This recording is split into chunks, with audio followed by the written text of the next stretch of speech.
e il comune dà un supporto logistico, come sempre, organizzativo al grande evento che andrà a valorizzare il 7 ottobre il quartiere Marina, in particolare la via Sant'Andrea, proprio per ridare quel vigore commerciale che la via Sant'Andrea ha perso negli anni e per conseguentemente ridare valore agli immobili che insistono proprio nel quartiere Marina.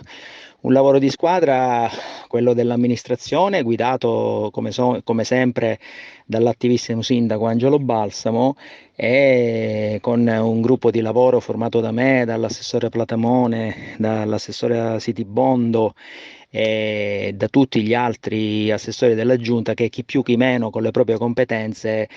darà una mano all'organizzazione. Avremo a fianco gli alunni e gli chef dell'istituto alberghiero, come al solito le associazioni di volontariato, insomma sarà una grande festa il 7 ottobre dove si potrà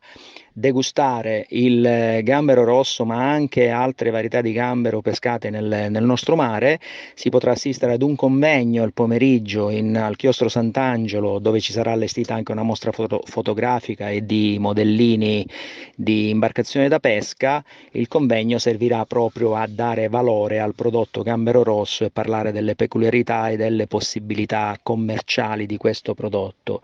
Quindi ne parleremo ancora nei prossimi giorni, il 7 ottobre, tutti a partire da Chiostro Sant'Angelo e poi al villaggio food di Via Sant'Andrea.